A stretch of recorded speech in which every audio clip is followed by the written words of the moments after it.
Hello दोस्तों, happy learning. Next exam अपना science का है, तो सोचा क्यों ना कोई ट्रिक आपके साथ शेयर कर लिया जाए।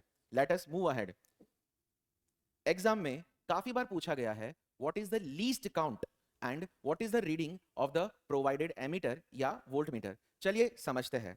इन दिस पर्टिकुलर क्वेश्चन हमारा 0 और 1 के बीच में देर आर 5 डिवीजन। अगर मैं गिनती करूं, इट इज 1 2 3 4 और 1 पे तो पांचवा डिवीजन है ही है। There are 5 division. As a result मेरा लीस्ट काउंट बन जाता है 1/5। ठीक है। अब अगर हम बात करें रीडिंग की, तो हमारा जो पॉइंटर है, इंडिकेटर है, वो इस तरफ है। अगर मैं मार्किंग काउंट करूं, इट इज 1 2 3। थर्ड मार्क पे ये आ रहा है, दैट टू बिटवीन 1 एंड 2। तो हमारा रीडिंग क्या होगा? हमारा रीडिंग होगा, क्योंकि 1 और 2 के बीच में है, तो it is going to be 1 plus, और ये थर्ड मार्क पे है, तो बनेगा 3/5, विच मेक्स इट 1.6 यूनिट। अब दोस्तों यहां पे यूनिट एम्पियर दिखाया गया है, इसलिए मैं लिखूंगा 1.6 ampere. But by chance question में मिली एम्पियर होता, तो मेरा आंसर भी मिली एम्पियर बन जाता। एक क्वेश्चन चेक कर लेते हैं।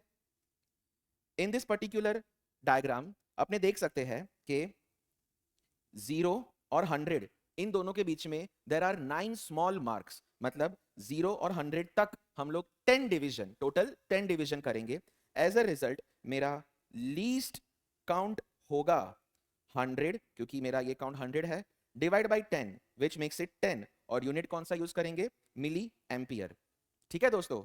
तो फिर एक ट्रिक के हिसाब से ये बताइए कि यहां पे अपना लीस्ट काउंट क्या होगा। सेकंड टिप, बोर्ड्स में कई बार ये क्वेश्चन आता है कि भाई आपको ग्राफ दे दिया, ओम्स लॉ के हिसाब से ग्राफ दे दिया, और पूछा इन दोनों ग्राफ में से बताओ किसका रेजिस्टेंस ज्यादा होता है। तो अपना जो ट्रिक है वो बहुत ही सिंपल है।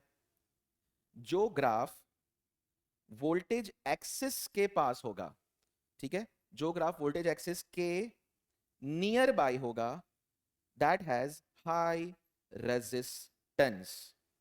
मतलब इस केस में, इस पर्टिकुलर डायग्राम में वोल्टेज एक्सिस के पास बी है, तो बी का रेजिस्टेंस ए से बड़ा है। इस सिचुएशन में वोल्टेज एक्सिस के पास R3 है, तो R3 इज बिगेस्ट। ठीक है दोस्तों, that is the second objective. Next question पे जंप करते हैं। कभी कभी बोर्ड्स में ये एमसीक्यू ऑब्जेक्टिव आ जाता है that if a wire of resistance R is stretch to double the length, तो बताओ नया रेजिस्टेंस क्या होगा। ठीक है, यहाँ पे हमें सिंपली ये याद रखना है दैट अपना जो न्यू रेजिस्टेंस होगा, that is going to be n square of R। n क्या है? n मतलब लेंथ के साथ हम जो भी करेंगे। इस क्वेश्चन में हम लेंथ को डबल कर रहे हैं, तो यहाँ पे अपना R डैश बनेगा डबल का स्क्वायर इंटू पुराना, which is 4R। Suppose question में बोला हुआ है कि लेंथ इज ट्रिपल। अगर क्वेश्चन में बोला हुआ है लेंथ इज ट्रिपल, तो दोस्तों अपना R डैश हो जाएगा 3 स्क्वायर इंटू R। अगर क्वेश्चन में बोला है लेंथ इज हाफ, तो R डैश हो जाएगा हाफ स्क्वायर इंटू R। अब दोस्तों अमेजिंग पार्ट ये है कि अगर क्वेश्चन में कभी ये बता दिया जाए कि वायर इज फोल्डेड, एक वायर को फोल्ड करके डबल किया है, मतलब हमने उसका एरिया डबल कर लिया, and as a result length half हो जाएगा। सो दोस्तों वहां पे भी यही ट्रिक अपनानी है। R dash is equal to half square into R, मतलब 1/4 of R।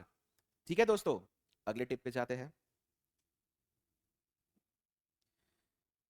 In this situation हमारा क्वेश्चन ये है कि एक इलेक्ट्रिक अप्लायंस, जनरली क्वेश्चन में इलेक्ट्रिक आयरन, इलेक्ट्रिक हीटर या इलेक्ट्रिक बल्ब दे रखा होगा। क्वेश्चन में बोला हुआ है कि एक इलेक्ट्रिक अप्लायंस में 220 वोल्ट का वोल्टेज है एंड 3.8 का करंट है। क्वेश्चन इंडिकेट्स कि अगर हम वोल्टेज को 110 वोल्ट कर देंगे, तो बताओ करंट के साथ क्या होगा। मैं सिंपली ओम्स लॉ अप्लाई करूंगा। रिमेंबर, वोल्टेज डबल तो करंट डबल, वोल्टेज आधा तो करंट आधा, वोल्टेज 3 गुना तो करंट भी 3 गुना। बट मेक श्योर आपके क्वेश्चन में इलेक्ट्रिक अप्लायंस का नाम दे रखा हो। इसी सिचुएशन में, इसी कंडीशन में हम जो ओम्स लॉ अप्लाई करेंगे वो एप्लीकेबल है। So for this particular question अपना आंसर हो जाएगा करंट इक्वल्स टू 1.9 एम्पियर। अच्छा बताओ, अगर क्वेश्चन में ऐसा दे रखा हो कि वोल्टेज 4 टाइम्स हो गया, वोल्टेज 4 टाइम्स हो गया तो फिर करंट कितना हो जाएगा?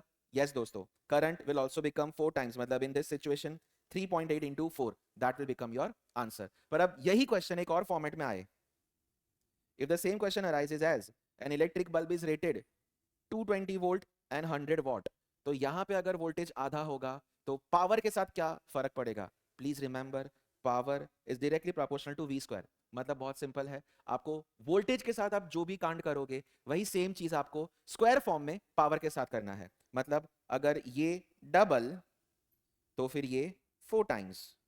इन दिस सिचुएशन मेरा आंसर होगा पावर इज 25 वॉट। ठीक है, अगर वोल्टेज हाफ हो जाए तो पावर कितना हो जाएगा? सही गैस किया दोस्तों, it is going to be 1/4। अगर वोल्टेज 3 टाइम्स हो गया तो पावर 9 टाइम्स बन जाएगा। ठीक है, अगला क्वेश्चन कुछ ऐसा आता है कि अ wire of resistance R is cut into 4 equal parts, 4 टुकड़ों में उसको कट किया गया है, इक्वल पीसेस।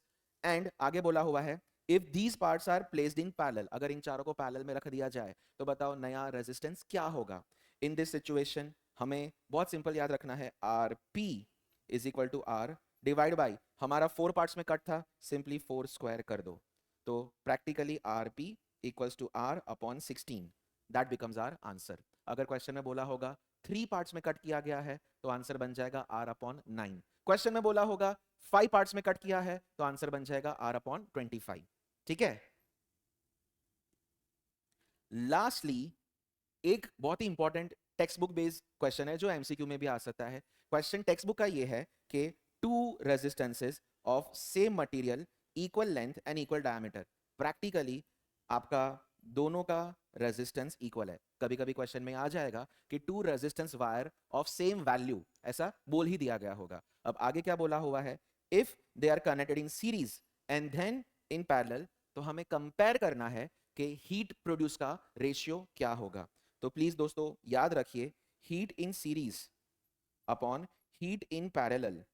ठीक है, अगर 2 रेजिस्टेंस है तो फिर मेरा रेशियो बनेगा 1/4, अगर 3 रेजिस्टेंस है तो रेशियो हो जाएगा 1/9, 5 रेजिस्टेंस है तो फिर रेशियो बन जाएगा 1/25। और इस आसान ट्रिक के साथ आप ये भी कह सकते हैं, अगर क्वेश्चन पूछ लिया जाए कि बताओ किस केस में आप पानी को ज्यादा जल्दी गर्म कर सकते हैं, सही गैस किया, पैरेलल कनेक्शन में हम ज्यादा जल्दी वाटर को हीट कर सकते हैं। और इसी के साथ दोस्तों अपने टिप्स यहाँ पे कवर अप होती है।